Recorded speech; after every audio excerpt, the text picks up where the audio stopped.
चक्षुरुन्मीलितं येन तस्मै श्रीगुरवे नमः। श्रीचैतन्यमनोभीष्टं स्थापितं येन भूतले स्वयं रूपः कदा मह्यं ददाति स्वपदान्तिकं। वन्देऽहं श्रीगुरो श्रीयुतापदकमलं श्रीगुरून् वैष्णवांश श्रीरूपं साग्रजातं सहगणरघुनाथान्वितं तं सजीवं साद्वैतं सावधूतं परिजनसहितं कृष्णचैतन्यदेवं श्रीराधा कृष्णपादान् सहगणा ललिता श्रीविशाखान्वितांश नमो विष्णुपादाय कृष्णपृष्ठाय भूतले श्रीमते भक्तिवेदांत स्वामीति नामिने नमस्ते सारस्वते देवे गौरवाणी प्रचारिणे निर्विशेष शून्यवादी पाश्चात्यदेशतारिणे नमो महावदन्याय कृष्ण प्रेमप्रदायते कृष्णाय कृष्ण चैतन्य नामने गौतुषे नमः। हे कृष्ण करुणा सिंधु दीनबंधु जगतपते गोपेश गोपिका कांत राधा कांत नमस्ते। तप्त कांचन गौरांगी राधे वृंदावनेश्वरी वृषभानुसुते देवी प्रणमामि हरिप्रिये। वाञ्छाकल्पतरुभ्यश्च कृपा सिन्धुभ्यैव च पतितानां पावनेभ्यो वैष्णवेभ्यो नमो नमः। जय श्री कृष्ण चैतन्य प्रभु नित्यानंद श्री अद्वैत गदाधर श्रीवासादि गौर भक्तवृंद। हरे कृष्णा कृष्णा कृष्णा हरे हरे हरे राम राम राम हरे हरे।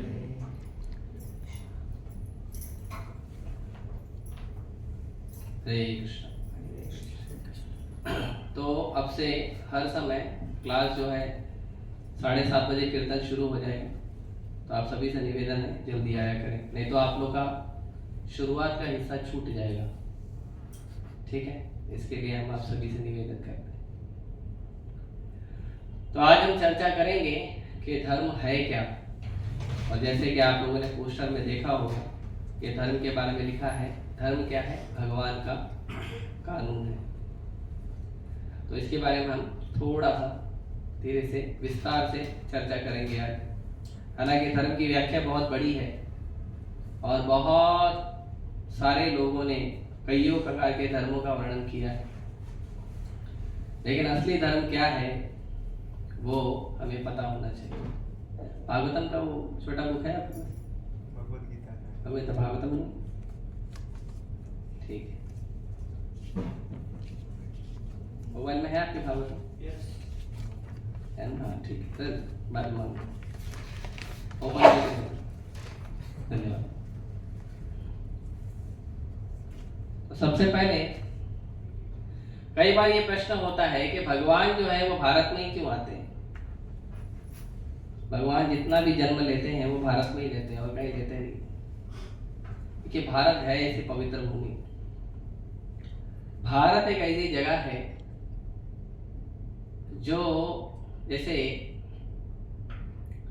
अगर कोई व्यक्ति कहेगा कि अमेरिका किस चीज में फेमस है, पता है आप लोग? अमेरिका किस चीज में फेमस है? कोई बताइए गुरु जी, अमेरिका किस चीज में फेमस है? नशा पान में फेमस है। आप तो उसका डायरेक्ट दोनों बताएंगे। नहीं, मैं तो अच्छे गुणों की बात कर रहा हूँ कि अच्छे गुणों में अमेरिका किस लिए फेमस है? Powerful nation. नहीं, टेक्नोलॉजी में जापान है। अमेरिका जो है वो पावरफुल नेशन, दादागिरी। हाँ, उसके पास हथियार बहुत है, गोला बारूद। पूरे दुनिया में जितना भी झगड़ा होता है ना, वो झगड़े के लिए जो लड़ाई का सामान रहता है वो अमेरिका देता है। तो अमेरिका उसके लिए फेमस है, जापान टेक्नोलॉजी के लिए फेमस है। ऐसे कई सारे देश हैं अलग अलग चीजों के लिए फेमस है। भारत किस लिए फेमस है? हाँ? पवित्र भूमि है। हाँ, संतों की भूमि और पवित्र भूमि है। भारत आध्यात्मिक ज्ञान के लिए फेमस है। यदि आप ठीक से इतिहास उठाकर पढ़ेंगे तो पूरे संसार के सभी लोग इस पवित्र भूमि में, हिमालय से लेकर कन्याकुमारी तक का जो क्षेत्र है, हालांकि पहले और बड़ा था, अभी और छोटा हो गया है। लोगों ने, है ना, पिताजी के 2 बेटे होते तो लड़ाई करके अपना अपना घर का हिस्सा ले लेते हैं। तो वैसे ही थोड़ा थोड़ा लोगों ने भारत का हिस्सा तोड़ तोड़ के ले लिया। भारत बहुत बड़ा था। हालांकि भारत मतलब पूरी पृथ्वी होता है, लेकिन फिर भी अभी कुछ समय के, जैसे चंद्रगुप्त मौर्य के समय से अगर हम थोड़ा चर्चा करेंगे तो भारत जो है वो थोड़ा छोटा हो गया। तो भी भारत बहुत बड़ा था, लोगों ने थोड़ा थोड़ा तोड़ के उसको कर लिया। तो कम से कम हम इतना आज के समय के हिसाब से अज्यूम करते हैं कि हिमालय से कन्याकुमारी तक जो भारत है, तो वो ऐसा पवित्र भूमि है कि यदि आप इतिहास पढ़ेंगे तो आपको ये भी वर्णन मिलेगा कि पूरे संसार से लोग भारत में आते थे पहले। तो बहुत सारी चीजों के आते थे। भारत केवल इसलिए फेमस नहीं था, आध्यात्मिक ज्ञान तो भारत का शिरोमणि है। प्रभुपाद जी को एक बार एक व्यक्ति ने पूछा, एक रिपोर्टर ने पूछा कि आप हमारे देश में क्यों आए हो? आप इंडियन लोग हमारे देश में क्यों आए हो? आप लोग आते हो खाली मांगने के लिए, तो आप आए हो, आप भी कुछ मांगने के लिए आए हो? तो प्रभुपाद जी बोले नहीं, आप गलत समझ रहे हैं। हमारे भारत से ऐसा चलन है कि लोग मांगने के लिए आते हैं, लेकिन मैं मांगने नहीं आया, मैं देने आया हूं। वो चाहो क्या देने आए हो? तो प्रभुपाद जी ने कहा कि आप लोग हमारे भारत में आए और बहुत लूटमार किए, बहुत सारा धन संपत्ति, बहुत कुछ लूट कर ले गए। लेकिन जो सारे संपत्ति में, सारे धन में जो सबसे शिरोमणि धन था, जो सबसे हाईएस्ट टॉप मोस्ट जो धन है, वो आप ले जाना भूल गए। मैं वो देने के लिए आया हूं। क्या है वो धन? प्रभुपाद जी ने कहा भगवत गीता।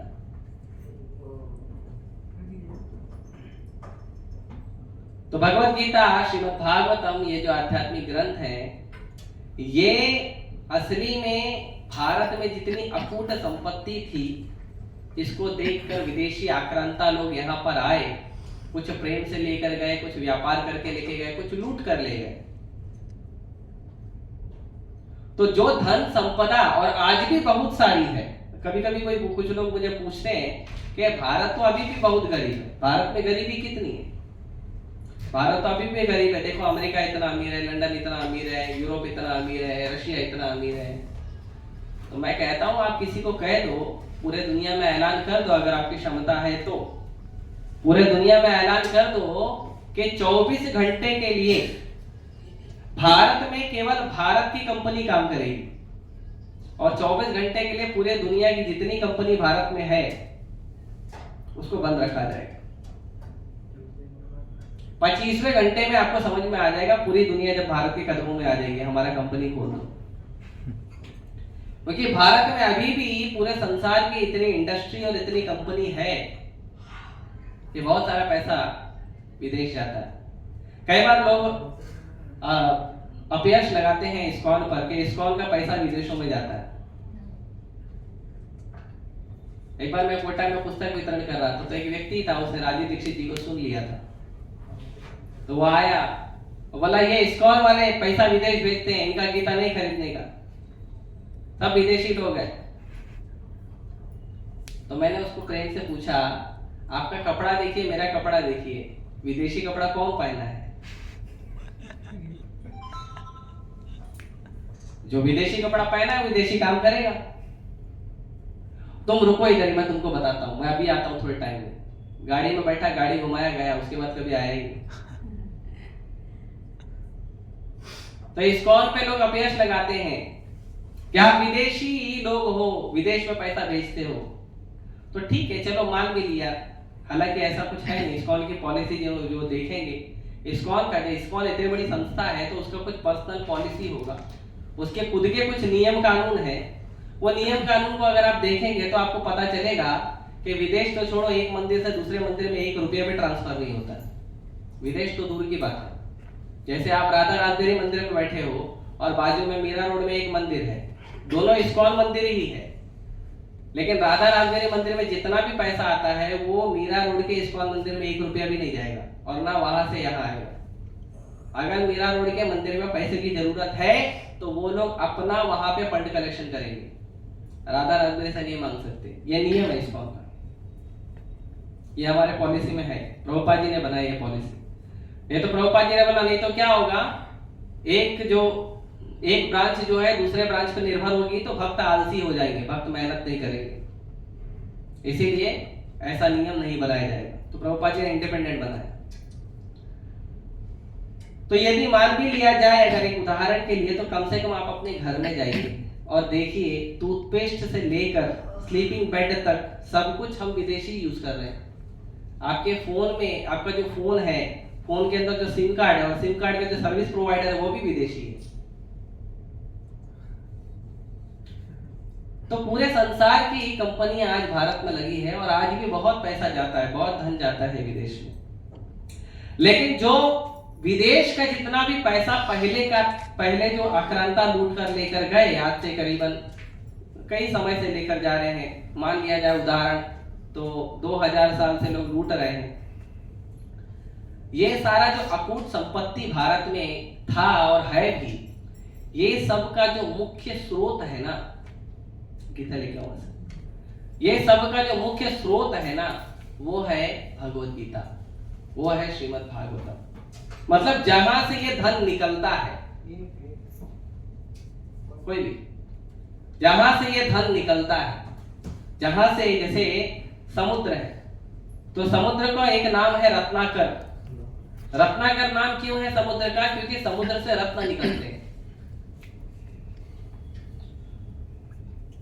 तो बहुत सारे रत्न निकलते हैं। फिर कोयले की खान है, सोने की खान है, तो उसमें से भी बहुत सारे बहुमूल्य वस्तुएं निकलती हैं, है ना। उसी प्रकार पूरे संसार में जितना भी धन है वो धन का एकमात्र स्रोत है भगवत गीता, एकमात्र। सारा धन यहां से निकलता है।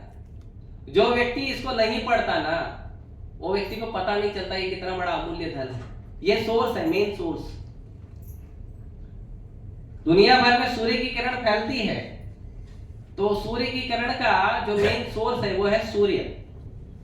ऐसा संसार में जितना भी धन है, संपत्ति है, वैभव है, ऐश्वर्य है, विजय है, जितना भी संसार में अच्छे गुण हैं, जितने भी संसार में अच्छे लोग हैं, जितने भी संसार में प्रेम व्यवहार करने वाले लोग हैं, वो सब के सब का आधार है भगवत गीता।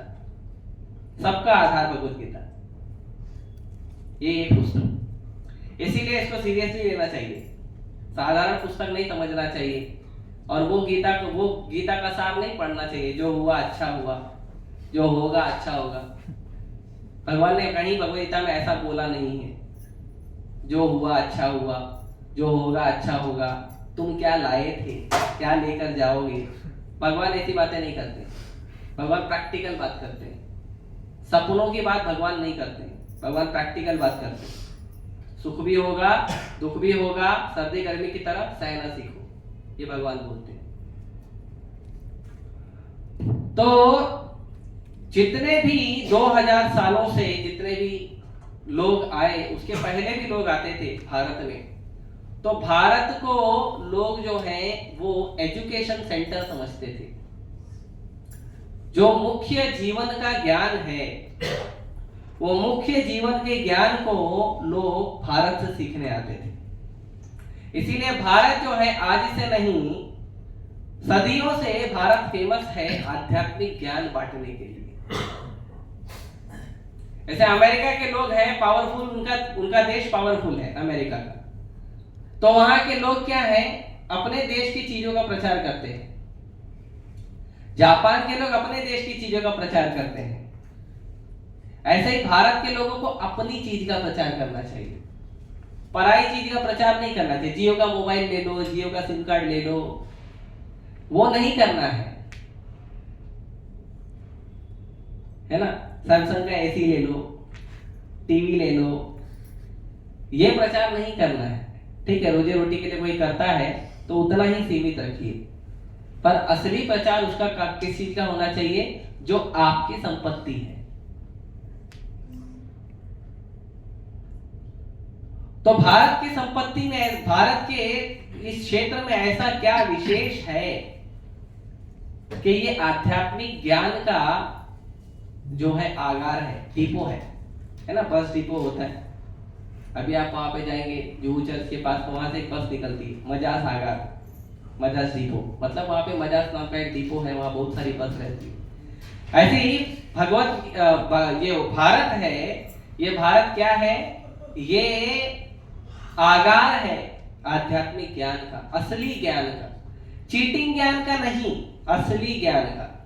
बहुत फर्क है असली ज्ञान और चीटिंग ज्ञान, बहुत फर्क है। वेदों में भी, वेद पुराण भी व्यक्ति अगर कोई पढ़ रहा है, वेद पुराण भी अगर कोई व्यक्ति पढ़ रहा है और वेद पुराण पढ़ने के बाद भी यदि उसको भगवान की भक्ति नहीं प्राप्त हुई, दूसरा श्लोक, पहला स्कंद, पहला अध्याय, दूसरा श्लोक, अगर उसको वेद पुराण पढ़कर भी, पूरा वेद पढ़कर भी अगर उसको भगवान की भक्ति नहीं प्राप्त हुई है, मतलब उसको ज्ञान प्राप्त नहीं हुआ। नहीं, उसको तो वेदों के सारे श्लोक याद है, वेदों के श्लोक याद होना इंपॉर्टेंट नहीं है, इंपॉर्टेंट है वेदों में जो ज्ञान दिया गया है वो ज्ञान है कि नहीं उसके पास।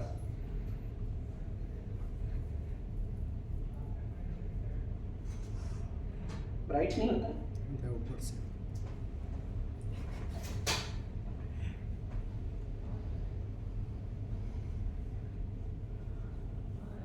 इसीलिए श्रीमद् भागवतम के पहले स्कंद के पहले अध्याय के दूसरे श्लोक का शुरुआत शब्द है धर्मः प्रोचित कैटव अत्र परमो निर्मत्सराणाम सताम। क्या शब्द है इसमें? धर्म प्रोचित कैटव। इसका मतलब है कि जो धर्म, भागवतम में कुछ धर्मों का त्याग किया गया है।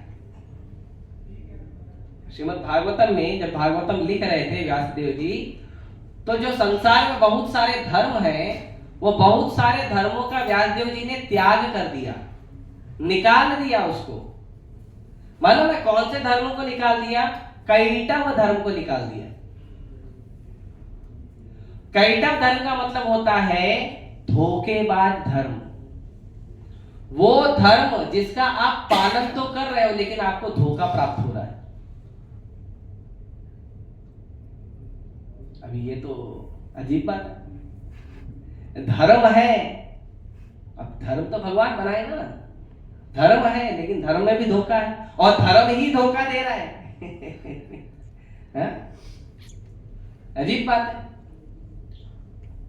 यस, इसीलिए श्रीमद् भागवतम जो है वो प्योर है, उसमें जरा भी ऐसी चीजों का वर्णन नहीं है जो आपको धोखा देगा।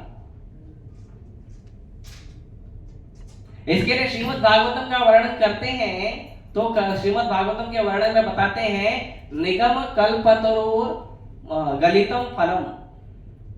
निगम मतलब जो वेद पुराण है, तो यदि वेद पुराण को एक बड़ा पेड़ समझो, तो जो भागवतम है वो क्या है? वो उस पेड़ का पका हुआ फल है। और कितना पका है पता है? कि अगर आप उसमें उंगली स्पर्श करोगे तो आपका उंगली अंदर चले जाएगा, इतना पक गया है। Fully ripen fruit.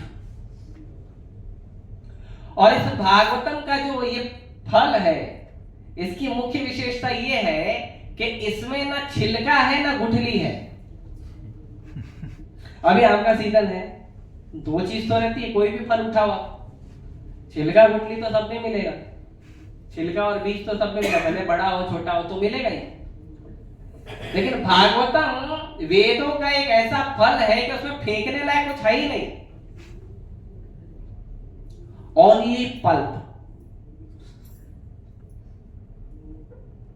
Only pulp, केवल वो रसीला जो उसके अंदर खाने वाला गुर्दा बोलते हैं, मावा, हाँ मावा बोलते हैं, मावा बोलते हैं, कुछ लोग गुर्दा बोलते हैं, गुर्दा उर्दू शब्द है, ठीक है, मावा। तो जो फल है केवल फल और कुछ नहीं, रसीला फल, बिना गुठली के, बिना छिलके के।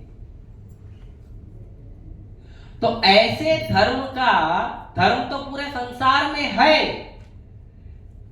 लेकिन वो धर्म जिससे मनुष्य जीवन को कभी धोखा प्राप्त नहीं होता है और केवल कल्याण होता है, वो धर्म भारत में मिलता है। इसीलिए भारत भूमि ही ऐसी है जहां मैंने सुना है पूजा पाठ के बाद कुछ लोग बोलते हैं लोगों का कल्याण हो, विश्व का कल्याण हो, बोलते हैं ना, कुछ लोग सुना होगा, मैंने सुना हो, कुछ पूजा वूजा में हम जाते हैं तो उसमें लोग बोलते हैं विश्व का कल्याण हो। तो पूरे विश्व के कल्याण की जो बात है वो वैसा ही धर्म कर सकता है जो पूरे विश्व में किसी को धोखा नहीं देना चाहता है। इसीलिए भगवान भारत में आते हैं, इसीलिए भगवान भारत में प्रकट होते हैं और भारत में प्रकट होकर भगवान लीलाएं करते हैं। मेन यही कारण है और अन्य कई कारण है। भगवान तो ऐसे बहुत सारे जगह पे आप देखोगे, विश्व के बहुत सारे जगह पे भगवान की लीला स्थली है, पर मुख्यतः भारत इसलिए क्योंकि भारत ऐसा देश है, भारत ऐसी जगह है। लेकिन इस भारत में भी हम देखते हैं कि बहुत सारे लोग अपना अपना धर्म लेके बैठे हैं। आप कहीं चले जाओ, कहीं संसार में चले जाओ, भारत तो एक ऐसा देश है कि आप किसी दूर दराज कोई छोटे से गांव में, किसी पीहड़ में, किसी कबीले में, किसी आप आदिवासी जगह में, घने जंगल के आदिवासी जगह में भी जाओ और उनको बताओ हम तुमको एक धर्म बताना चाहते हैं, वो पहले से आपको 1-2 हजार देवता बता देंगे, हम लोग इतने हैं, ऑलरेडी फॉलो कर रहे हैं। ऐसा कोई है ही नहीं पूरे भारत में जो कोई धर्म पालन करता नहीं। सबका कोई ना कोई माई, कोई ना कोई पिताजी जरूर है। वो अपना मंदिर बना के पूजा पाठ करते हैं सब जगह। इसीलिए प्रभुपाद जी जब प्रचार किए, प्रभुपाद जी ने 40 साल भारत में प्रचार किया। जो लोगों को ये प्रश्न है कि इस्कॉन विदेश में रजिस्टर हुई, भारत में नहीं रजिस्टर हुई है, तो विदेश में रजिस्टर हुई तो विदेशी संस्था है, भारत की है नहीं, तो उनकी जानकारी के लिए बता दें कि इस्कॉन पहले भारत में रजिस्टर हुई थी और इस्कॉन का उस समय नाम था लीग ऑफ डिवोटीज, झांसी में रजिस्टर किया था। तभी उसका नाम इस्कॉन नहीं था, तभी उसका नाम था लीग ऑफ डिवोटीज। झांसी में प्रभुपाद जी ने रजिस्टर किया था और प्रभुपाद जी उसके लिए प्रचार भी किए थे, बहुत प्रचार किया। तो प्रभुपाद जी ने 40 साल प्रचार किया था, 40 साल भारत में।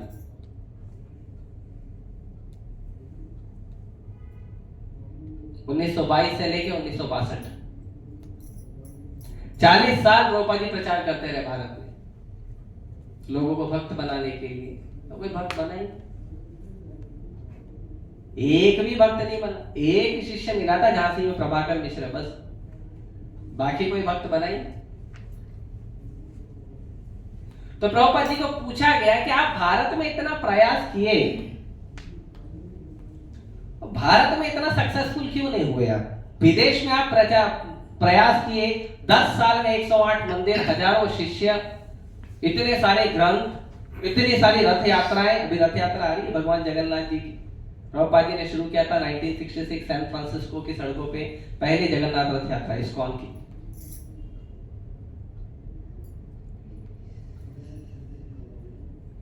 तो विदेश में आप क्यों सक्सेसफुल हो गए, अब भारत में सक्सेसफुल क्यों नहीं हुए? तो प्रभुपाद जी एक उदाहरण देते, 2 उदाहरण देते हैं। पहले हम पहला देखते हैं। तो प्रभुपाद जी बताते हैं कि यूरोप में एक बार 2 विद्यार्थी गए हारमोनियम सीखने के लिए, है ना, हारमोनियम जो भी होगा उनका इंस्ट्रूमेंट होता है। प्रभुपाद जी हारमोनियम बोलते हैं, तो हो सकता है उस समय हारमोनियम का प्रचार हुआ होगा। तो प्रभुपाद जी ने कहा कि जब वो गए शिष्य सीखने के लिए, तो उन्होंने अपने गुरुजी को बोला कि हमको सिखाइए। गुरुजी बोले ठीक है। तो पहले शिष्य को बुलाया, पहले को बुलाया, बोले ठीक है, तुमको कुछ आता है क्या पहले से? म्यूजिक ऐसी चीज है, कुछ लोग कभी कभी घर में कुछ थोड़ा बहुत सीख लेते हैं, तो उनको पूछे आपको कुछ आता है क्या? तो बोला हाँ थोड़ा बहुत आता है मुझे। तो बोले ठीक है, आप जो है वो आप 40 यूरो दोगे, वहां पे यूरोप में यूरो चलता है, आप 40 यूरो दोगे। बोला ठीक है, कब से आना है? कल से आना है, 1 घंटे का 40 यूरो लगेगा, ठीक है कोई बात नहीं। फिर वो जाके थोड़ा पीछे बैठ गया, तो दूसरा आया, तब तक दूसरा आया तो उसको पूछे, हाँ भाई तुमको कुछ आता है? बोला भाई मैं तो पहली बार आया हूँ, पियानो हाथ भी नहीं लगाया हूँ, सीखना पड़ेगा मुझे, आप सिखाइए पूरा, मेरे को ये 0 से लेके पूरा सिखाना पड़ेगा। तो गुरु जी बोले हाँ वेरी गुड, ठीक है तुम्हारा 20 यूरो लगेगा। तो जो पहले आया था तो गुस्सा आ गया उसको, मुझे पहले से आता है, मैं थोड़ा हाथ साफ करने आया हूं, आप बोलते 40 यूरो लगेगा। और इसको कुछ नहीं आता है, इसको पूरा मेहनत करना पड़ेगा आपको, इसको 20 यूरो लगेगा। ऐसा क्यों? गलत बात है ना। इसको पहले से आता है, उसको तो कम लेना चाहिए ना। तो गुरुजी ने कहा जो तुमने पहले से सीखा है ना, वो तुमने ठीक तरीके से, ठीक डिसिप्लिन में नहीं सीखा है। तो तुमने जो सीखा है वो ऐसे वैसे कैसे भी कचरा सीख लिया है, पहले उसको मिटाना पड़ेगा, पहले पूरा मिटाना पड़ेगा, है ना। वो टेक्नोलॉजी लैंग्वेज में बोलते हैं, उसको अनडू करना पड़ेगा। पहले अनडू करके उसको क्लीन करना पड़ेगा कि तुमको कुछ नहीं आता, उसके बाद मैं तुमको सिखाऊंगा। तो पहले तुम्हारा अनलोड करना पड़ेगा, फिर डाउनलोड करना पड़ेगा, तो डबल मेहनत है।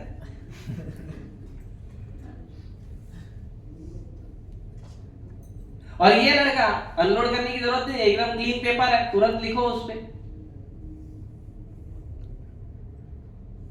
है ना। तो उन्होंने कहा इसीलिए आपका इसका 20 यूरो लगेगा, तुम्हारा 40 यूरो लगेगा। तो प्रभुपाद जी कहते हैं जब मैं विदेश में गया तो जो हिप्पी लोग थे वो कोई धर्म का पालन नहीं करते थे, उनको कुछ नहीं आता था, धर्म मतलब कुछ नहीं, कुछ उनको पता ही नहीं था धर्म के बारे में। वो एकदम ब्लैक प्लेन पेपर थे धर्म के मामले में, जो सिखाया सीखे, तुरंत चालू किया, आगे बढ़ गए। आप सोचिए, तुरंत आगे बढ़ गए और ऐसे बढ़े कि 10 साल में 10,000 शिष्य और 108 मंदिर।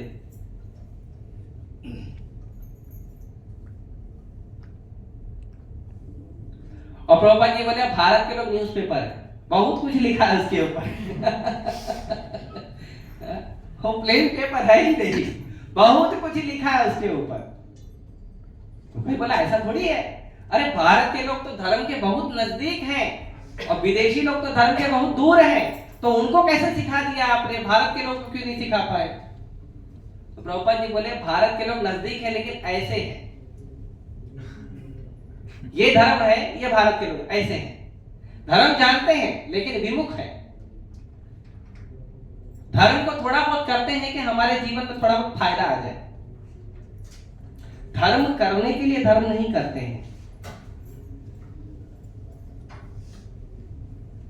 धर्म का जो उद्देश्य है उसको प्राप्त करने के लिए धर्म नहीं करते हैं। थोड़ा करते हैं संतान उत्पत्ति हो जाए, थोड़ा करते हैं धन दौलत आ जाए, थोड़ा करते हैं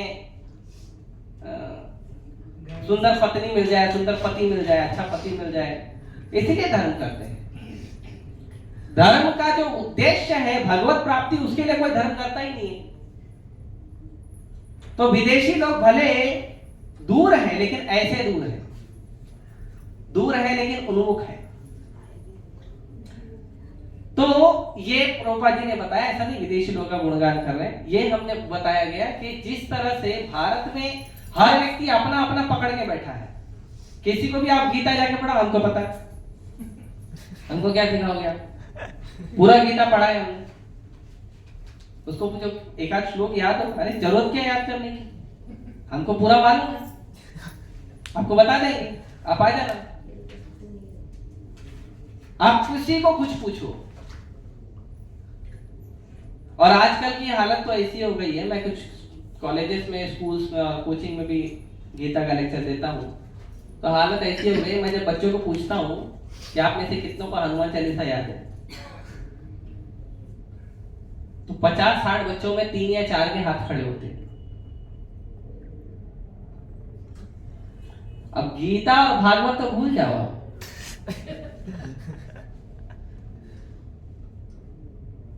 तो ऐसी परिस्थिति है कि भारत में कितना भी प्रयास करेंगे ना तो लोग जो है अपना अपना पकड़ कर बैठे हैं। इसीलिए यदि धर्म को समझना है, धर्म को जानना है, तो सबसे पहले अपना अहम छोड़ना पड़ेगा कि मुझे कुछ आता है।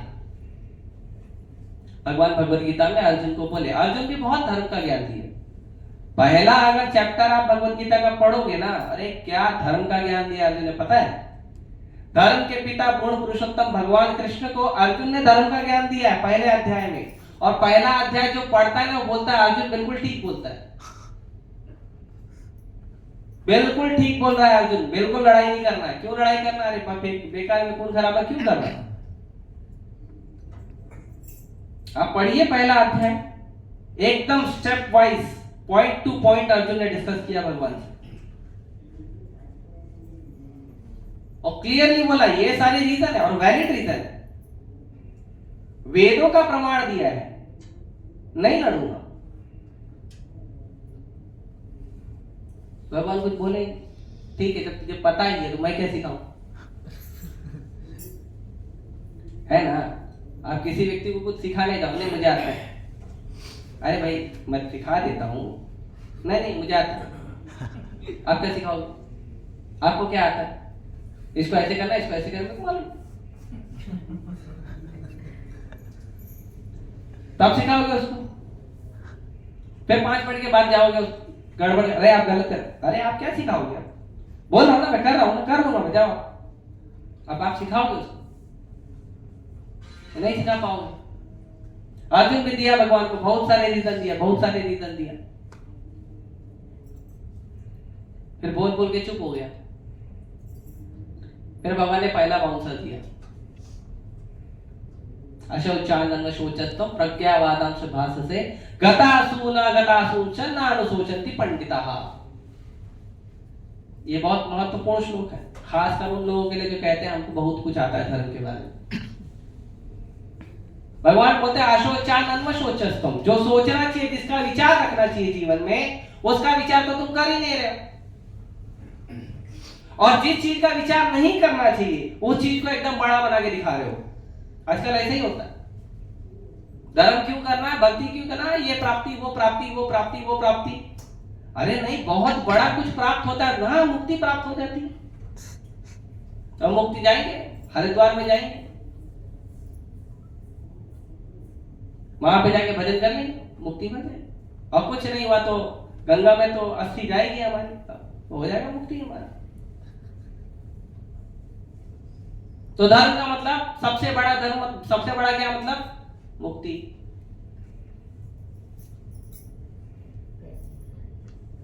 तो ये लोग धर्म समझते हैं, लेकिन धर्म का मतलब ये नहीं। तो जिस चीज का विचार करना चाहिए धर्म में, वो विचार आप लोग करते नहीं हैं, और जिस चीज का विचार नहीं करना चाहिए उसको बड़ा बना देते हैं। खाना पीना, जैसे पिछले हमने सत्र में चर्चा किया था कि खाना पीना, सोना, अपना परिवार पालना, अपनी सुरक्षा करना जानवर भी करता है, लेकिन लोग यही रीजन देते हैं कि हम धर्म का पालन नहीं करेंगे क्योंकि हमको आहार निद्रा भय मैथुन करना है, हमको खाना खाना है, हमको सोना है, हमको अपना परिवार का बहुत सारा चीज ध्यान रखना है, हमको अपना सुरक्षा का ध्यान रखना है। बाद में धर्म देखेंगे। लोग यही रीजन देते हैं, लेकिन धर्म इसके लिए तो नहीं है। धर्म है अपने आप को समझने के लिए, आत्म साक्षात्कार की यात्रा। धर्म का मतलब है सबसे पहले जानो आप हो कौन। भगवत गीता 2 अध्याय पूरा का पूरा वर्णन करता है आप कौन हो, क्लियर पूरा, भगवान पूरा स्टेप बाय स्टेप। और एक एक श्लोक जब भगवान बोले हैं ना, आप पढ़िए, एक एक श्लोक जब भगवान बोल रहे हैं तो भगवान एक श्लोक बोलते हैं और उसी के वही सेम मतलब वाला दूसरा श्लोक बोलते हैं, दूसरी तरह से घुमा के बता रहे हैं। एक श्लोक बताए भगवान कि आत्मा कभी मरती नहीं, दूसरा श्लोक भगवान उसी के बाद इमीडिएटली बोल रहे हैं कि आत्मा ना काटी जा सकती है, ना भिगाई जा सकती है, ना जलाई जा सकती है, ना सुखाई जा सकती है। अरे एक बार बोलते नहीं मरती तो नहीं मरती, अलग से बतानी है तो डिटेल बताना पड़ेगा ना, लोग समझते नहीं। तो भगवान डिटेल में बता रहे हैं उसमें। फिर उसके बाद वापस भगवान उसी श्लोक को 2 श्लोक के बाद फिर भगवान बोलते हैं अचोद्यो अयम अदायो अयम। फिर भगवान बोलते हैं ना वो कट सकती है ना वो जल सकती। एक बार आपने बोला जलाया नहीं जा सकता तो मतलब जल नहीं सकती है। फिर भगवान वापस से बोलते हैं। इतना डिटेल क्लियर करके भगवान बता रहे हैं। तो धर्म का सबसे पहला मतलब होता है खुद को जानो, आप कौन हो। सबसे पहला धर्म का ये मतलब होता है। इसीलिए भगवान ने बोला अशोचानन्व शोचस्वम प्रज्ञावादम शभासते। बड़ा पंडित जैसा बात कर रहा है, बहुत बड़ा ज्ञानी जैसा, प्रज्ञा मतलब ज्ञानी व्यक्ति, बड़ा ज्ञानी जैसा बात कर रहा है। तुमको मालूम नहीं है कि जो जीवित है, जो मर गया है, ज्ञानी उसका शोक नहीं करते। जो जीवित है उसका शोक करने का कोई जरूरत नहीं है, और जो मर गया वो है ही नहीं तो क्यों शोक करोगे आप। दोनों का शोक करते हैं लोग। तो भगवान एकदम क्लियर करते हैं। तो धर्म को ऐसे समझना बहुत जरूरी है। यहां से धर्म का पहला सीढ़ी शुरू होता है। इसीलिए भारत में आपको ज्ञान देने वाले बहुत मिल जाएंगे, भारत में आपको ज्ञान देने के लिए लोग बहुत मिलेंगे। भगवान, आप किसी को पूछो धर्म के बारे में, अगर किसी को पूछो बोलो भगवान का पूजा करना चाहिए। स्कॉल वाले जाते हैं प्रचार करने तो बोलते हैं भगवान का पूजा करिए। भगवान भगवान सब जगह है, मैं भगवान हूँ, आप भगवान, सब लोग भगवान, कुत्ता भगवान, बिल्ली भगवान, गधा भगवान, घोड़ा भगवान, हाथी भगवान, सब भगवान है। अरे कंकड़ कंकड़ शंकर है, पर जो शंकर मंदिर में वो शंकर नहीं है। ऐसे ही बोलते हैं लोग। लोग बोलते हैं भगवान सब जगह है मंदिर को छोड़ के। बोलते मंदिर क्यों जाते हो, भगवान जगह। अरे भगवान सब जगह, मंदिर क्यों जाते हो। अरे अगर सब जगह है तो मंदिर में भी है ना, कि नहीं है। सब जगह में मंदिर आता है कि नहीं। अगर हम कोई शब्द यूज करें कि सब जगह, जैसे हवा सब जगह है, तो मंदिर में हवा होती है क्या, नहीं होती है। मंदिर सब जगह में आता है ना। तो सब जगह का मतलब मंदिर भी सब जगह में आ गया ना। लोग कहते हैं मंदिर में भगवान से मिलने नहीं जाने का, भगवान सब जगह है, मंदिर में नहीं जाना। यही सारा लॉजिक उठा के नास्तिक और बॉलीवुड वालों ने प्रचार किया और हमारे हृदय में घर करके बैठे। फिर कुछ लोगों को बोलो भगवान, भगवान कोई होता ही कोई है ऊपर, बहुत ऊपर है कोई, धरती पे कोई भगवान ही नहीं है। भगवान के अच्छा लिख रहे इतने सुंदर राधा रास बिहारी, नहीं भगवान थोड़ी, क्या बात है। तो किसी ने मूर्ति बना दिया अपने हिसाब से, ये भगवान थोड़ी। वो है कोई ऊपर, कोई सुप्रीम पावर है, कोई पावरफुल आदमी है, नीचे कोई नहीं, खाओ पियो मजा करो। चार वाक थे, रणं कृत्वा गतं पिबेत्, यावत् जीवेत् सुखम जीवेत्। ऋणम कृत्वा मतलब कर्जा लेंगे, कृतम पिबेत् घी पिएंगे, कर्जा लेके घी पिएंगे, जब तक जिएंगे सुख से जिएंगे, बाद में क्या होता किसने देखा।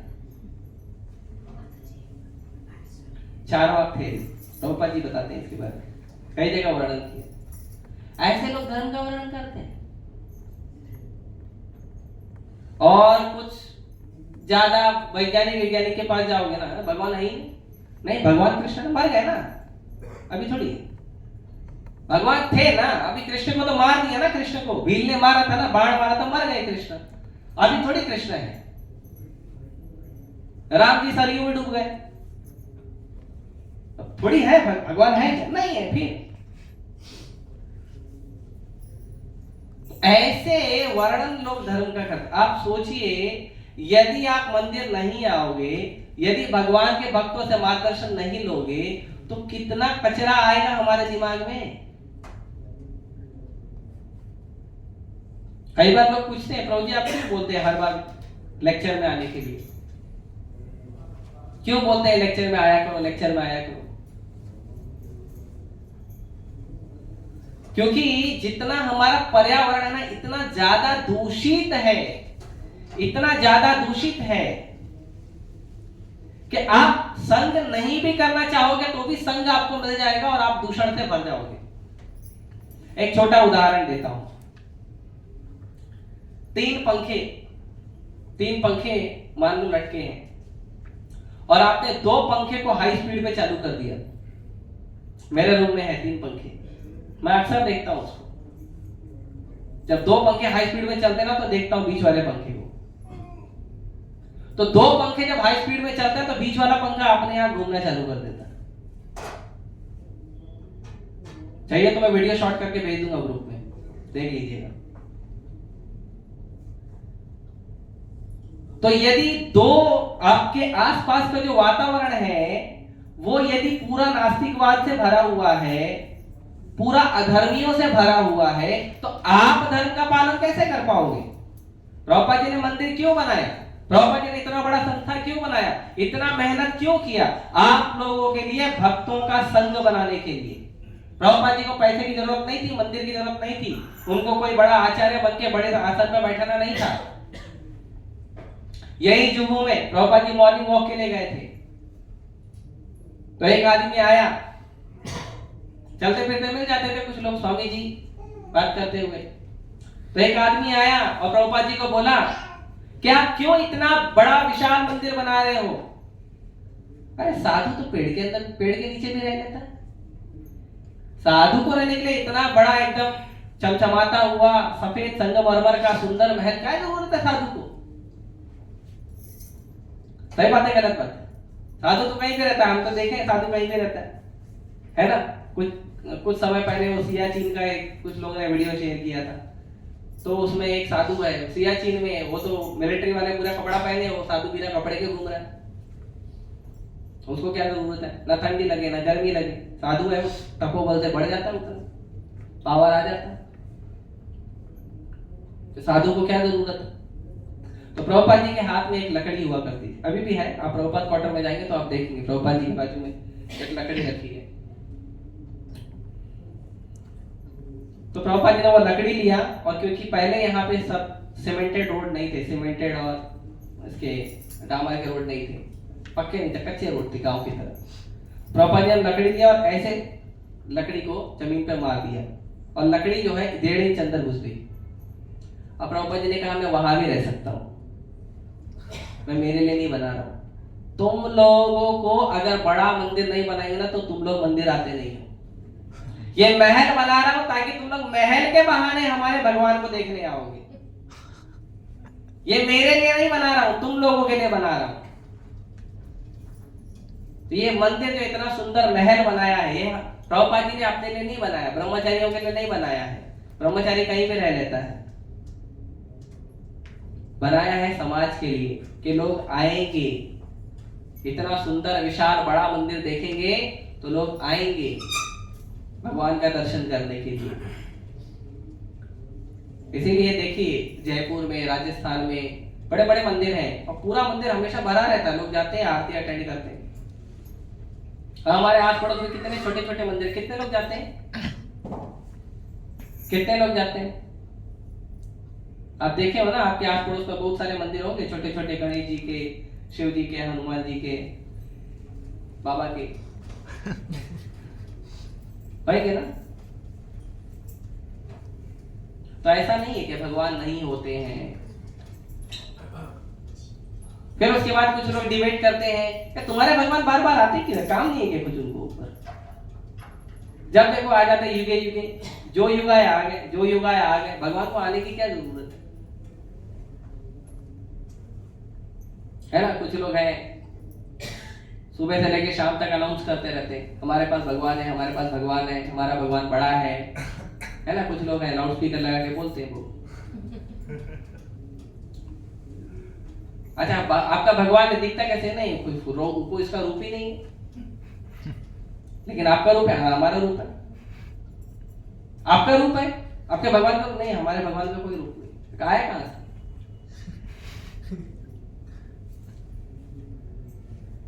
बेटा है, बेटे का रूप है तो पिताजी का भी रूप होगा ना। अगर रूप है किसी प्रोडक्ट का तो उसका जो सोर्स है उसका भी रूप होगा ना। हमारा रूप है, भगवान का रूप नहीं है। ऐसे ही एक बार अकबर और बीरबल में चर्चा छिड़ गई, तो अकबर ने भी यही बोला, आपके भगवान कैसे हैं, बार बार आते रहते हैं। और ठीक है, एक बार आए ठीक ठाक इंसान के रूप में आए तो ठीक है, कल कोई भी रूप लेके आ जाते, मछली का, कछुए का, शुकर का, सिंह का, घोड़े का, कोई भी रूप लेके आ जाते, हंस का, और बार बार आते रहते हैं। अरे भगवान तो पावरफुल है ना। ये डिबेट याद रखना, ये डिबेट बहुत लोग करते हैं कि भगवान तो पावरफुल है ना, आपने एक आदेश पे काम करा सकता है, बार बार आने की क्या जरूरत है। अभी जैसे नोटबंदी हुआ था तो थोड़ी प्रधानमंत्री सबके घर घर आके बोला था, देखो कल से 2000 की नोट नहीं चलेगी, मत यूज करना। सबके घर में आया था क्या? मेरे घर में तो नहीं आया था। आया था आप लोगों के घर में? हमारे मंदिर में आया नहीं था। आया होता तो प्रसाद साहब खिलाते भी, आया नहीं तो क्या करें। तो उसने क्या किया, रात में एक स्टेटमेंट न्यूज पे डाल दिया, कल से 2000 का नोट नहीं चलेगा, इतना समय है, इतने समय तक आप बैंक में जमा कर दो, नहीं चलेगा, बंद करना, नोटबंदी हो गया। तो उसने स्टेटमेंट जारी कर दो, थोड़ी आया सबको घर में आके बताया, थोड़ी गवर्नमेंट के ऑफिसर घर में घर घूम रहे थे, नहीं घूम रहे थे ना, एक स्टेटमेंट जारी कर दिया, लोगों को मानना है। तो भगवान जो हर सेकंड अरबों खरबों प्रधानमंत्री बनाते हैं, उसको आने की क्या जरूरत है? वो स्टेटमेंट जारी नहीं कर सकते हैं, फोन करके व्हाट्सएप करके लोगों को बता देंगे, देखो ये नियम धर्म का पालन करोगी। यहां पे धरती पे आके गीता बोलने की क्या जरूरत है ना? सही बात है। तो बीरबल ने बोला, मैं आपको इसका जवाब 15 दिन बाद दूंगा। बीरबल बुद्धिमान थे, है ना, वो बहस कम करते थे, डायरेक्ट एग्जाम्पल देते थे। तो बीरबल ने कहा ठीक है, 15 दिन बाद राजा को बोले, राजा एक काम करेंगे, थोड़ा नौका विहार करेंगे।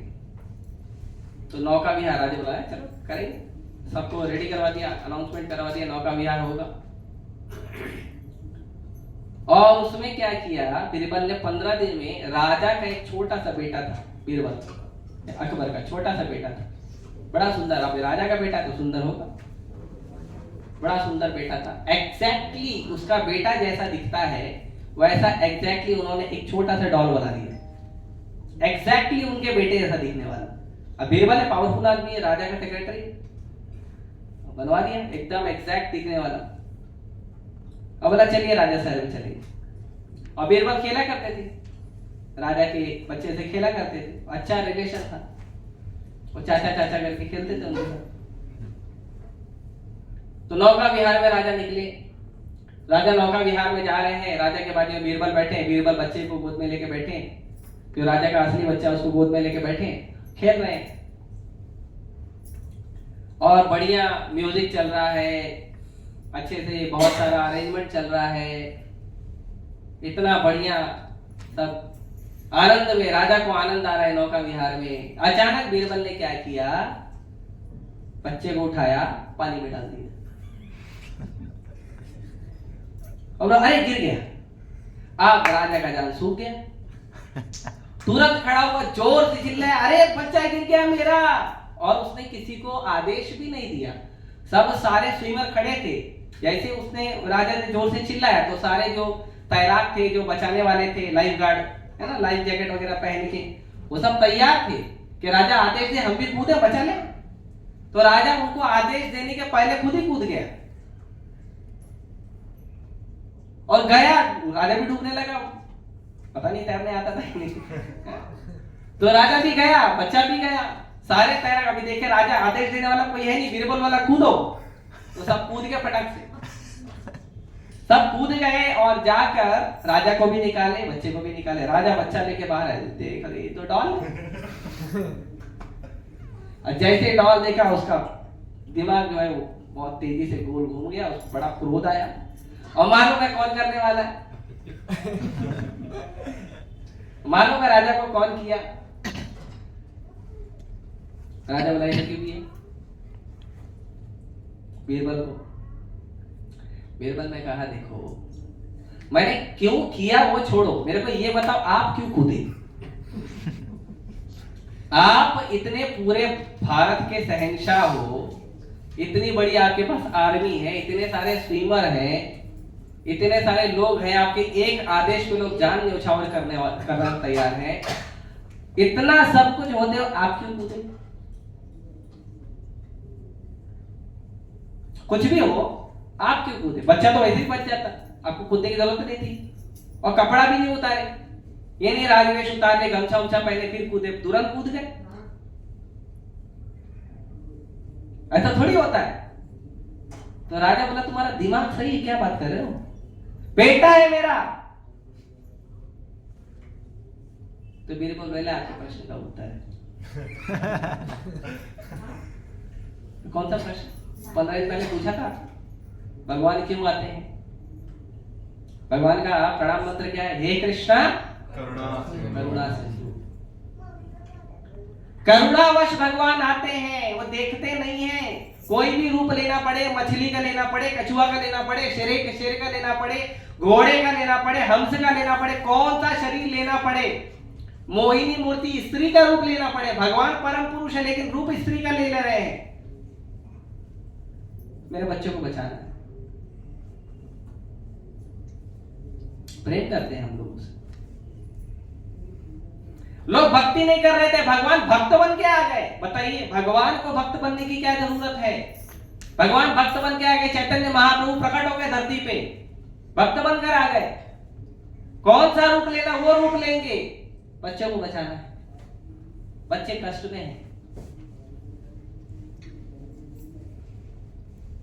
तो भगवान इसलिए अवतार लेते हैं। भगवान अवतार इसलिए नहीं लेते चलो थोड़ा घूम के आते हैं, वैकुंठ में बोर हो गए, थोड़ा धरती पे घूम के आते हैं, अमेरिका लंदन थोड़ा घूमेंगे, देखेंगे बढ़िया अच्छा है।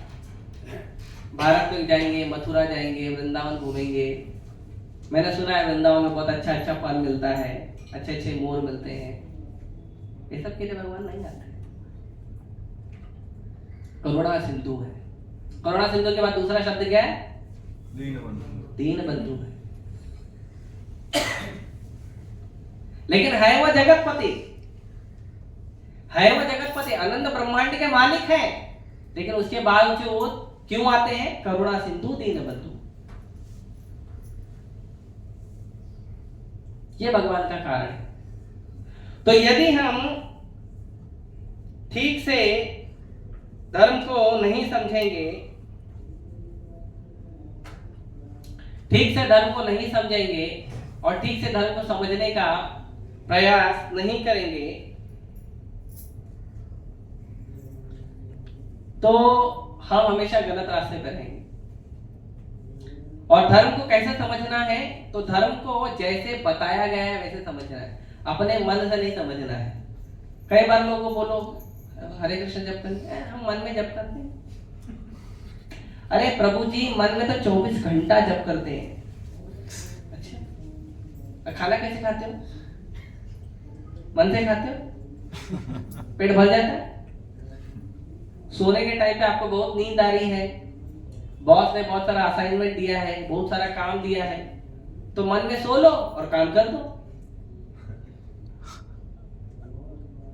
जैसे पढ़ाई होती है, बच्चे लोग पढ़ाई करता है, एग्जाम के टाइम पे तो ज्यादा टाइम देना पड़ता है ना पढ़ाई को, तो मन में सो लो, 24 घंटा पढ़ाई करो। बिस्तर की क्या जरूरत है, लेटने की क्या जरूरत है, आंख क्यों बंद करने की जरूरत है? मन में खा लो, मन में सो लो, कहीं घूमने जाना मन में सैर सपाटा कर लो। क्या जरूरत है इतना खर्चा करने का, गाड़ी का, बस का, ट्रेन का, ऑटो का? ये तो इतना महंगाई बढ़ गया है। हमारे समय पे 10 रुपए 11 रुपए ऑटो का बेसिक बिल होता था, अभी 23 रुपया हो गया है। 23 रुपया ना, फिर बताइए कितना महंगा है। क्यों इतना खर्चा करते हैं? मन में कर लेना चाहिए ना। ये गति है धर्म को समझने वालों की। कोई तपस्या नहीं करना,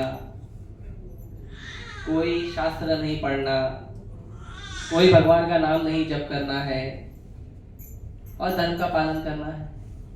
कैसे संभव है?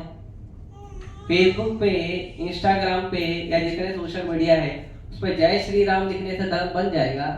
धर्म का पालन हो जाएगा? कि राम के चरित्र को अपने जीवन में उतारना पड़ेगा, राम के आदर्श को जीवन में उतारना पड़ेगा। क्या करना पड़ेगा? जय श्री राम लिखने से हो जाएगा? कभी कोई यात्रा निकलेगी हिंदुओं की तो बस जोर जोर से नारे लगाएंगे जय श्री राम। जैसे गणेश जी का उत्सव होता है सुंदर, बहुत महाराष्ट्र का फेमस उत्सव है, गणपति बप्पा मोरया, पुढच्या वर्षी लवकर या। तो गणेश जी का इतना उत्सव होता है, गणेश जी को लेकर आते हैं, इतने आनंद से नाचते गाते। और गणेश जी वैष्णव है, शिव जी परम वैष्णव है, गणेश जी उनके बेटे हैं, उनके कान बड़े बड़े हैं गणेश जी के। और गणेश जी को लेकर आते हैं, गाना बॉलीवुड में बजाते हैं।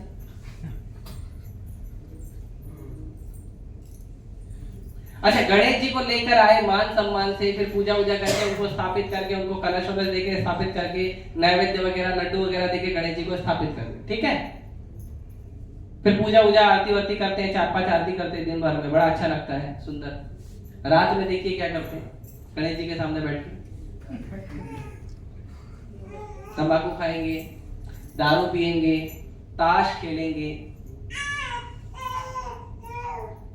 होता है, देखा है आप लोगों ने? मैंने देखा है प्रत्यक्ष मेरी आंखों से। दुर्गा मैया को लेके आएंगे, ये भी नहीं देखते दुर्गा मैया के हाथ में त्रिशूल भी है। वो तो देख लो, वो भी नहीं देखते, बताइए। अब बैठ के चलेंगे, इसको धर्म नहीं कहते। धर्म का मतलब भगवान का पवित्र नाम जप करना। हरे कृष्णा कृष्णा कृष्णा हरे हरे, हरे राम राम राम हरे हरे। तो धर्म का मतलब है कि भगवान को ठीक से समझने का प्रयास करना और रेगुलर चेक करते रहना कि हम जो कर रहे हैं धर्म का कार्य, हम धर्म के कार्य में, भक्ति के कार्य में आगे बढ़ रहे हैं या नहीं। धर्म का मतलब है धर्म के ग्रंथों को पढ़ना। कौन से धर्म के ग्रंथ को पढ़ना? जो धर्म भगवान ने दिया है। धर्म का मतलब है धर्मम तु साक्षात भगवत प्रणीता। धर्म का मतलब है कि धर्म किसने दिया है? भगवान ने दिया है। भगवान ने दिया हुआ धर्म को पढ़ना है। इस बाबा ने लिखा, उस बाबा ने लिखा, वो स्वामी जी ने लिखा, वो नहीं पढ़ना है। इसके लिए प्रभुपाद जी कहते हैं, प्रभुपाद जी को जब लोग श्रेय देने लगे तो प्रभुपाद जी को लोगों ने कहा आपने तो इतना अच्छा प्रचार किया, इतना बड़ा इस्कॉन बनाया, पूरे दुनिया में प्रचार किया है, कितना बड़ा काम किया है। प्रभुपाद जी ने कहा ये सब मेरा क्रेडिट नहीं है, ये सब भगवान ने किया है, भगवान का क्रेडिट है। लेकिन अगर आप मुझे कुछ क्रेडिट देना चाहते हो तो मेरा क्रेडिट सिर्फ इतना है कि मैंने भगवान के शब्दों के साथ छेड़छाड़ नहीं की है। जैसा भगवान का ज्ञान आया, जैसा आचार्यों ने उसको आगे लाया, वैसे ही मैंने भी आगे बढ़ा के आपको दे दिया। मैंने उसमें छेड़छाड़ नहीं की है, अपने मन से उसमें कुछ डाला नहीं है। इसीलिए हम लोगों को बोलते हैं इस्कॉन का भगवद गीता पढ़िए, इस्कॉन का भागवतम पढ़िए, इस्कॉन के ग्रंथ पढ़िए, प्रभुपाद जी के ग्रंथ पढ़िए। इसीलिए जोर दिया जाता है क्योंकि आप बाकी जगह देखोगे ना, बाबा लोग अपना कितना डाले हैं। आप उठाइए 4-5 गीता एडिशन उठाइए, आप लोग सच में दुखी हो जाएंगे।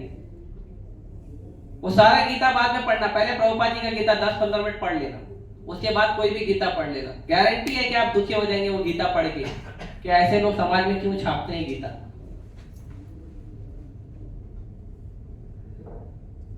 तो ग्रंथ भी पढ़ना है तो प्रामाणिक ग्रंथ पढ़िए, प्रामाणिक मंत्र जप करिए और उसके नियम होने चाहिए। धर्म के भक्ति के नियम होते हैं कि ये करना है, ये नहीं करना है, ये नियम होता है धर्म का, भक्ति का। जैसे ये इस्कॉन में क्या क्या करना है? भगवान का नाम जप करना है, ग्रंथों का अध्ययन करना है, प्रसाद खाना है, उसके बाद रेगुलर मंदिर में आना है, भगवान का पूजा अर्चन वगैरह जो पूजा करना है या आरती अटेंड करना है, ये सब नियम है, सबको करना है, चाहे ब्रह्मचारी हो चाहे गृहस्थ हो। प्रभुपाद जी ने बोला हम ब्रह्मचारी गृहस्थ वानप्रस्थ सन्यासी नहीं बना रहे, हम भक्त बना रहे हैं। अब ये मत समझिए कोई व्यक्ति ब्रह्मचारी है तो वो अच्छा भक्त है और कोई गृहस्थ है तो खराब भक्त है, नहीं। भक्त भक्त होता है, भक्त ब्रह्मचारी और गृहस्थ वानप्रस्थ सन्यासी नहीं होता है, भक्त भक्त होता है। भक्त भगवान का नाम जप करने वाला होता है, भक्त भगवान के ग्रंथों का अध्ययन करने वाला होता है, भक्त भगवान की कथा सुनने और कथा बोलने में आनंद लेने वाला होता है, उसको भक्त बोलते हैं। भक्त गृहस्थ और ब्रह्मचारी नहीं होता है, भक्त जो है सन्यासी नहीं होता है, भक्त केवल भक्त होता है।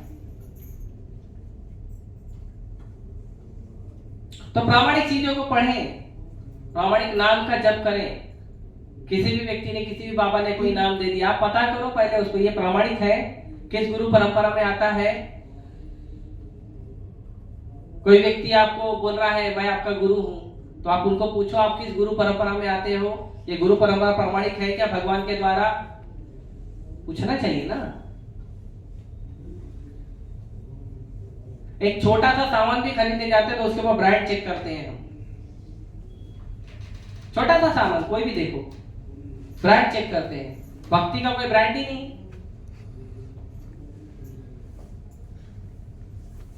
कोई भी कहीं से भी प्रोडक्ट बन गया उसको स्वीकार किया और चलो भक्ति कर रहे हैं, ऐसे नहीं भक्ति होना चाहिए। तो धर्म का मतलब होता है धर्म जो भगवान ने दिया है, और चैतन्य महाप्रभु प्रकट हुए स्वयं धर्म को देने के लिए।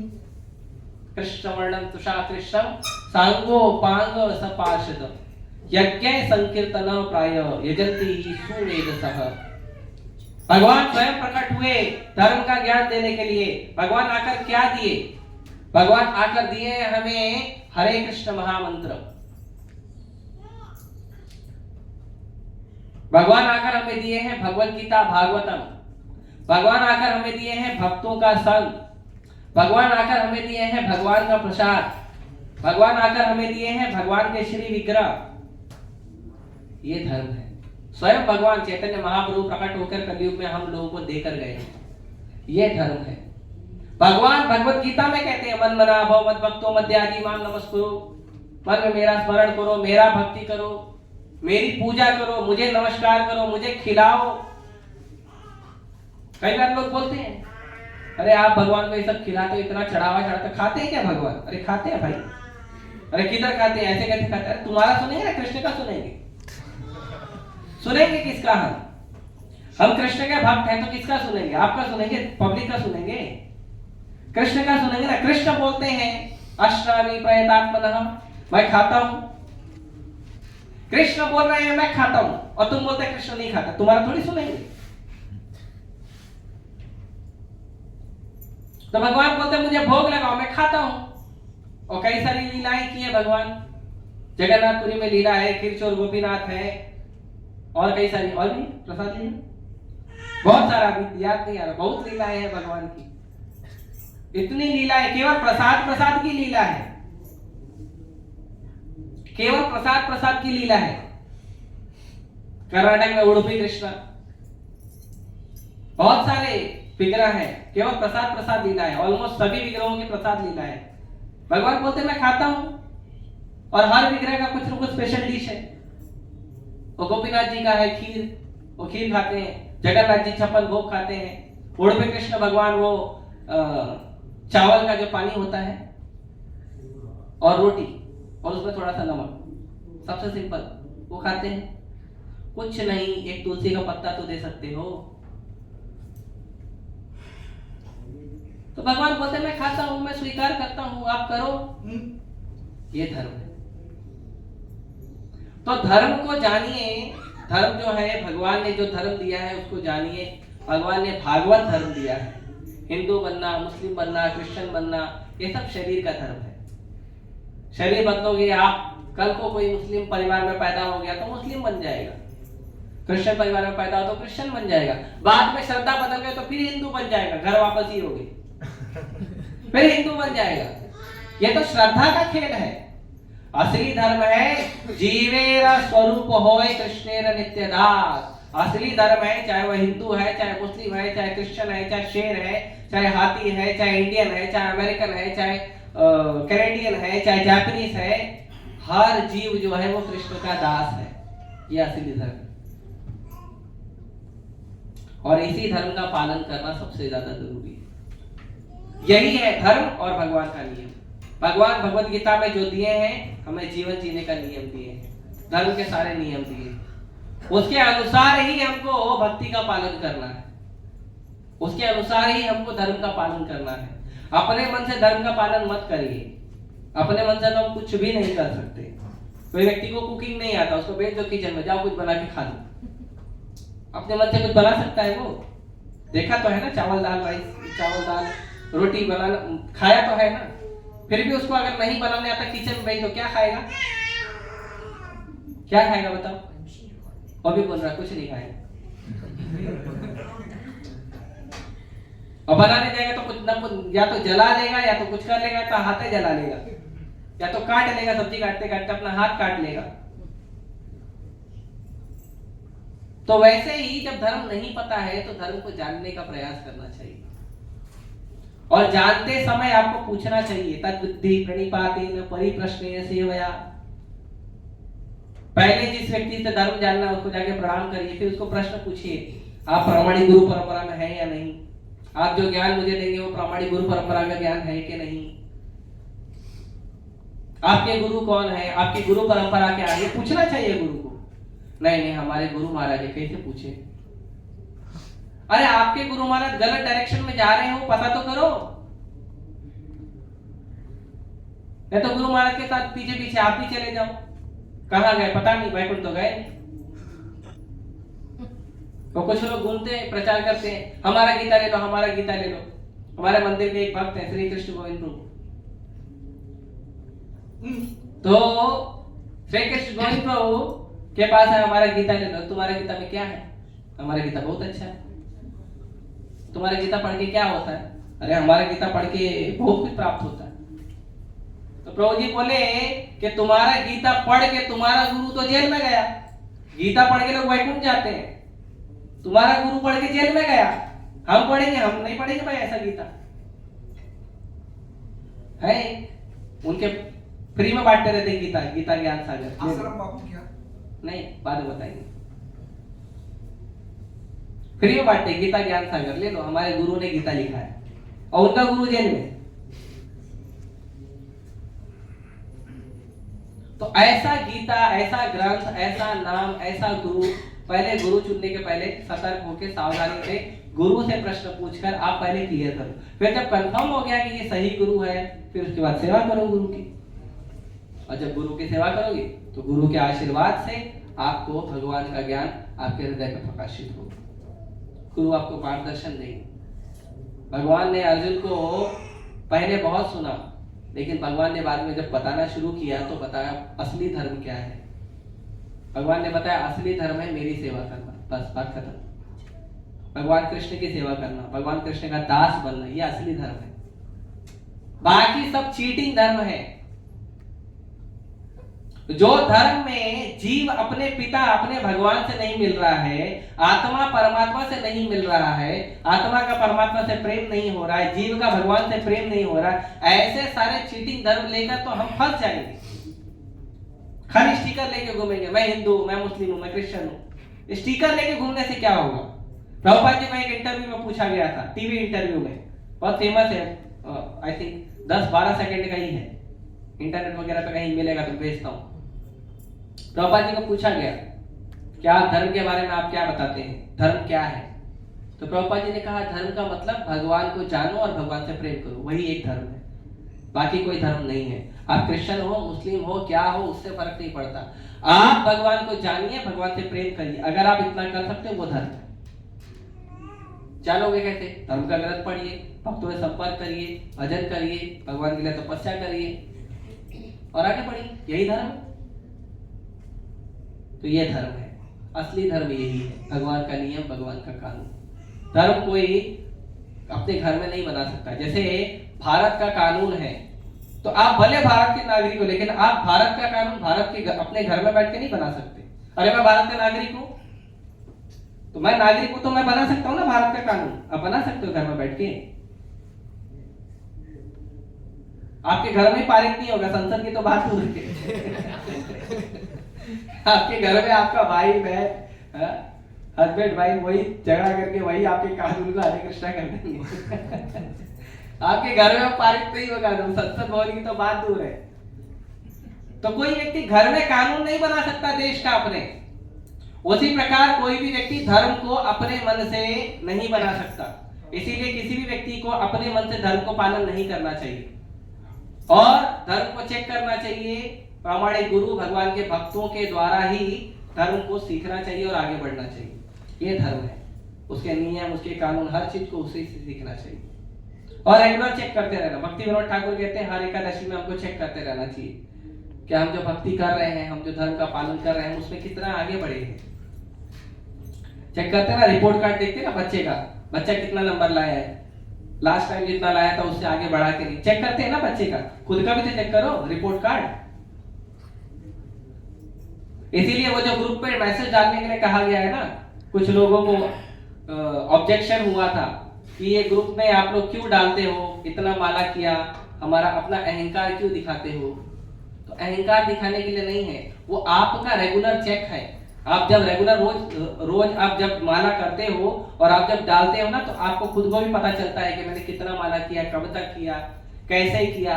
वो आपका रेगुलर चेक है, वो आपका टेस्टिंग है। एवरीडे आप खुद को टेस्ट करते हो और ग्रुप में लिखते हो, 4 वैष्णव को बताते हो कि आज मैंने 16 माला कंप्लीट किया, मैंने 32 माला किया, मैंने 64 माला किया, मैंने 50 माला किया। ये वैष्णव को बताया जाता है, हमारा रेगुलर चेक है।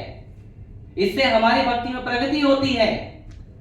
दूसरे जो वैष्णव जो जब कर रहे हैं, जो कम कर रहे हैं, या जो वैष्णव जब बिल्कुल नहीं कर रहे हैं, या जो वैष्णव 16 माला कर रहे हैं, वो जब देखते हैं कि दूसरे भक्त प्रगति कर रहे हैं भक्ति में, तो उनकी भी इच्छा होती है कि मैं भी इस भक्त के साथ प्रगति करूं। इसीलिए ये रेगुलर चेक है, ये टेस्टिंग है हमारा भक्ति का। तो हमारा रेगुलर टेस्ट भी होना चाहिए, हमारा रेगुलर रिपोर्ट कार्ड बनना चाहिए, हमको चेक करना चाहिए अपना रिपोर्ट कार्ड। तो ये होना चाहिए, तब जाके धर्म का असली मतलब समझ में आएगा। ठीक है, हरे कृष्णा कृष्णा कृष्णा हरे हरे, हरे राम राम राम हरे हरे। चलो प्रभुपाद के जय। यदि कोई प्रश्न है तो मैं 1 या 2 प्रश्न ले लूं, किसी का भी। असली धर्म क्या है? असली धर्म है भगवान की शरण लेना। सर्वधर्मान् परित्यज्य माम एकम शरणं व्रज अहम त्वां सर्व पापेभ्यो मोक्षयिष्यामि मा शुचि। अगर मुझे श्लोक बोलने में याद करना, हाँ तो श्लोक मत पढ़िए, अनुवाद पढ़िए, कठिन होते हैं तो अनुवाद पढ़िए।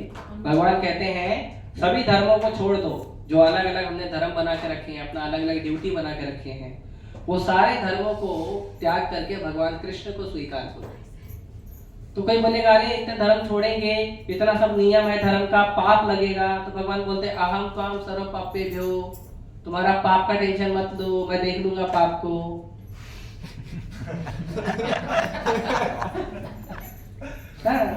भगवान बोले मोक्षयिष्यामि मा, मुक्त कर दूंगा तुमको, you'll be free, you'll be happy। है ना, अगर मान लो कोई बच्चा स्कूल में बैठ के पढ़ाई कर रहा है ना, क्लास स्कूल में बैठ के पढ़ाई कर रहा है, लिख रहा है, कोई टीचर पढ़ा रही, और उसकी क्लास में प्रिंसिपल आया और उसको बोले इधर आओ, और टीचर को बिना बताए चले गया, या मान लो टीचर देख रहा फिर भी वो चले गए, तो ये तो अपराध है ना। टीचर के प्रति अपराध है, क्लास के प्रति अपराध है, क्लास से उठ के चले गया, पढ़ाई के प्रति अपराध है, लेकिन वो अपराध है क्या? प्रिंसिपल ने बुलाया तो। और मान लो अगर टीचर दंड देगी तो प्रिंसिपल खड़े रहेगी ना, है ना। तो धर्म के पिता भगवान है, भगवान की शरण लेना, भगवान की सेवा करना अल्टीमेट धर्म है। वो नहीं करके बाकी दुनिया का आप जितना भी कुछ करोगे, तो वो सब करके भी अगर भगवान को प्राप्त नहीं किए, भगवान का सेवा नहीं मिला, भगवान का भक्ति नहीं मिला, भगवान का प्रेम नहीं मिला, तो वो धर्म थोड़ी है। हमारे धर्म में ये कहा ये करो, हमारे धर्म में वो कहा है वो करो, ठीक है, सब कुछ करके आपको भगवान नहीं मिले, तब प्रभुपाद जी उसका उदाहरण देते हैं। क्या है पता है? जैसे जो चावल का जो धान होता है ना, धान होता है ना चावल का बाली, तो कभी कभी चावल के बाली में से चावल निकाल के ऐसे भूसा रखा रहता है। तो अगर कोई व्यक्ति उस भूसे को लेके कूटेगा कि सोचेगा इसमें से चावल निकल जाए, चावल निकलेगा उसमें से? क्यों नहीं निकलेगा? तो अगर आप धान को कूट रहे हो और आपको चावल नहीं मिल रहा है तो क्या है वो? वेस्ट ऑफ टाइम, श्रम एव हि केवलम। तो वैसे ही यदि कोई धर्म का पालन कर रहा है और भगवान की भक्ति प्राप्त नहीं, उसको पता नहीं चला भगवान कौन है, भगवान का सेवा कैसे करना चाहिए, कौन सा नाम जप करना चाहिए, भगवान को क्या पसंद है क्या नहीं पसंद है, भगवान की भक्ति कैसे करना चाहिए, भगवान के भक्तों का संग नहीं मिला, भगवान का प्रसाद नहीं मिला, तो फिर क्या है? श्रम एव हि केवलम, वेस्ट ऑफ टाइम। इसीलिए जो भी कार्य हम करते हैं वो कार्य कैसा होना चाहिए? अनुकूलेन कृष्णानुशीलनम भक्तिरुत्तमा। जो भी कार्य हम कर रहे हैं वो कार्य कैसा होना चाहिए? कृष्ण से अनुकूल होना चाहिए, भगवान की सेवा के अनुकूल होना चाहिए, वो कार्य करिए। नाम जप कर रहे हैं, भगवान की सेवा का अनुकूल नाम जप करिए। भागवत अध्ययन कर रहे हैं, भगवत गीता पढ़ रहे हैं, तो बड़ा ज्ञानी बनने के लिए पढ़ रहे हैं, वो बनने के लिए मत पढ़िए, अनुकूल कृष्ण को समझने के लिए पढ़िए। प्रभुपाद जी का एक बहुत फेमस कोट है। प्रभुपाद जी कहते हैं कि जब कोई व्यक्ति भगवत गीता पढ़ता है या ग्रंथों को पढ़ता है, ध्यान पूर्वक ग्रंथों को समझने का प्रयास करता है, तो कृष्ण प्रसन्न हो जाते हैं और कृष्ण कहते हैं देखो ये मुझे समझने का प्रयास कर रहा है, मैं इसकी हेल्प करूंगा। तो ये धर्म है, असली धर्म ये है। इसको सनातन धर्म लोग कहते हैं। क्यों सनातन क्यों बोलते हैं? भगवान सनातन है, आप सनातन हो, आप दोनों का रिलेशन सनातन है, इसके लिए इसको सनातन धर्म बोलते हैं। सनातन धर्म कोई टैग नहीं है, कोई टैग लाइन नहीं है। सनातन धर्म कोई कंपनी का लोगो नहीं है, कोई कंपनी का ब्रांड नहीं है। सनातन मतलब भगवान सनातन है, अजोपी अव्यय संग आत्मा भूतानाम ईश्वरोपि सन। भगवान क्या है? अजन्मा है, सनातन है। और हम कैसे हैं? हम भी सनातन है। तो हम भी सनातन है, भगवान भी सनातन, हमारा संबंध कैसा होगा? सनातन, ना कभी शुरू हुआ ना कभी खत्म होगा। ब्रह्मवांशो जीव लोके जीव भूत सनातन, सब मेरे अंश हैं। कैसे हैं? सनातन, मैं भी सनातन, मेरा अंश भी सनातन, तो सब सनातन है। तो हमारा रिलेशन भी है, हमेशा रहने वाला सनातन हमारा रिलेशन है। तो भक्ति भी कैसी है? सनातन है, इसीलिए इसको सनातन धर्म कहते हैं। तो असली धर्म है भगवान कृष्ण की सेवा करना। भगवान कृष्ण हमारे सबके पिता हैं, केवल हिंदू के, मुस्लिम के, क्रिश्चियन के, इनके उसके नहीं। हर जीव जो भौतिक जगत या आध्यात्मिक जगत में, हर जीव के जो स्रोत है, उद्गम है, वो भगवान कृष्ण है। वही हम सबके पिता है और उनकी सेवा करना ही असली धर्म है। बाकी यहाँ वहाँ स्टिकर लगा के घूमना वो सब ठीक है, खेलते रहेंगे लोग जिंदगी भर, जन्म जन्मांतर खेलते रहेंगे, वो धर्म नहीं है। एक जन्म में खेलोगे मनुष्य बन के, किसी और जन्म में पशु बन के, किसी और जन्म मछली बन के खेलते रहोगे, जन्म जन्मांतर धर्म धर्म धर्म धर्म खेलते रहोगे। प्राप्ति नहीं होगी भगवान की, प्राप्ति होगी जब आप कृष्ण की सेवा करोगे। और कोई प्रश्न?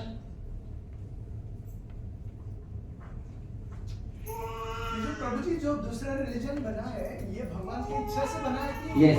जबरदस्ती बना? भगवान की इच्छा से बना, जबरदस्ती नहीं बना, जबरदस्ती थोड़ी बना। भगवान अगर जबरदस्ती भगवान करता तो धरती पे, ये सृष्टि में एक भी जीव रहता? सबको मारते, चल सबको ले जाते उठा के। जबरदस्ती करते भगवान तो आप यहाँ थोड़ी रहते, भगवत धाम में रहते। हम सब भगवत धाम में रहते ना, हम यहाँ थोड़ी रहते जबरदस्ती करते तो। जैसे मम्मी कभी कभी पकड़ लेके जाती खाना खिलाने के लिए, तो प्रेम से बुलाते, नहीं आता तो चलो, हाथ पकड़ के लेके जाती जबरदस्ती। तो जबरदस्ती करेंगे तो कर सकते। तो जबरदस्ती भगवान कोई धर्म नहीं बनाते। तो दूसरे रिलीजन में जो उन लोग का पूजा वगैरह करते हैं वो भी समय काल परिस्थिति के अनुसार उनको दिया गया है।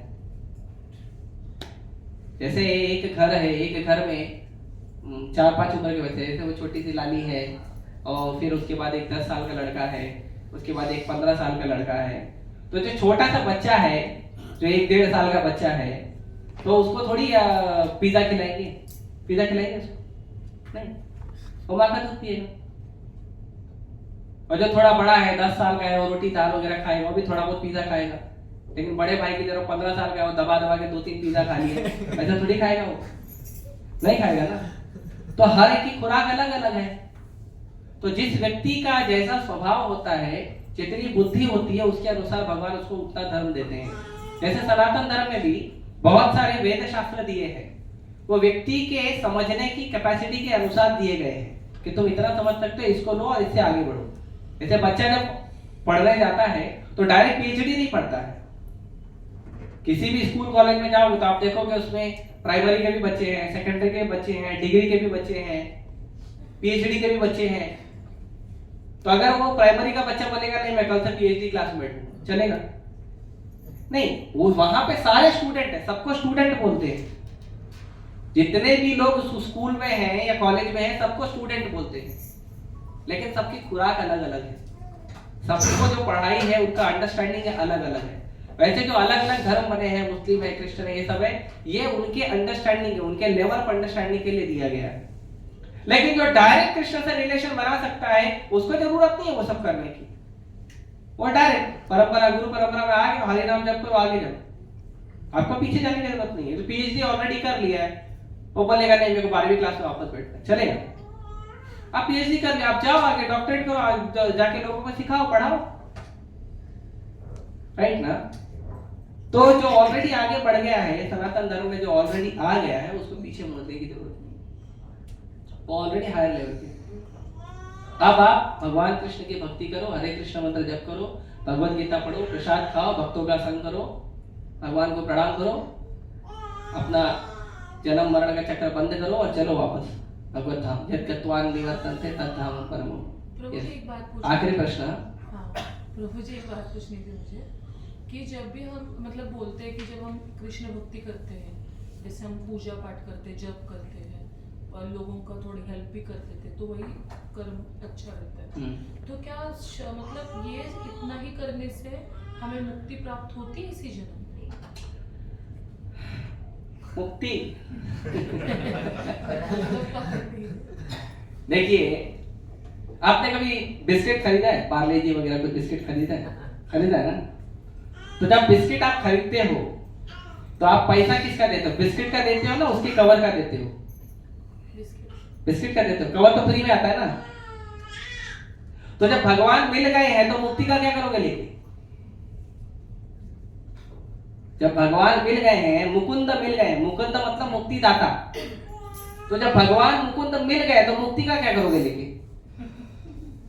नहीं समझ। तो मुक्ति दाता जो सबको मुक्ति देते फिरते हैं, वो आपके साथ में है।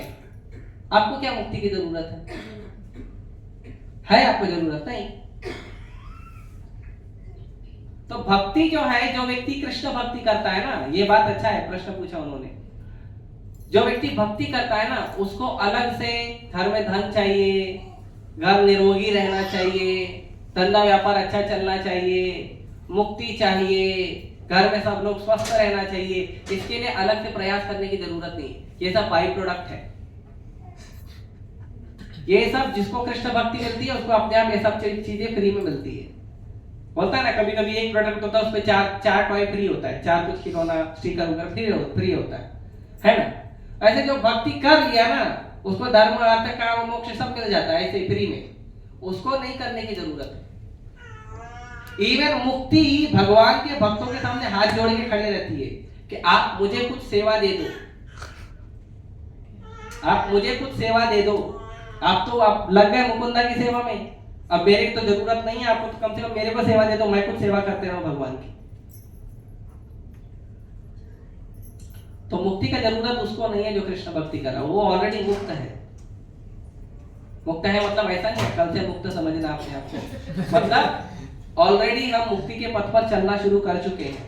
हमको कोई जरूरत नहीं है मुक्ति का। भगवान के भक्त तो जीवन जब जीते रहते हैं तो भी मुक्त रहते हैं, और शरीर छूटने के बाद भी उनको कोई मृत्यु का बंधन बांधता नहीं है। और मृत्यु के बंधन में वो आते भी हैं तो भी मृत्यु के बंधन में रहते नहीं हैं, क्योंकि वो डायरेक्ट कृष्ण के इंस्ट्रक्शन में काम करते हैं। उनका जन्म मरण सब खेल रहता है, भगवान की लीला रहती है, भगवान के आदेश के अनुसार वो सारा काम करते हैं, तो उनको मुक्ति का दो। ठीक है। अरे बाकी किसी का प्रश्न है तो बाद में पूछ लेना। हरे कृष्णा कृष्णा कृष्णा कृष्णा हरे हरे, हरे राम राम राम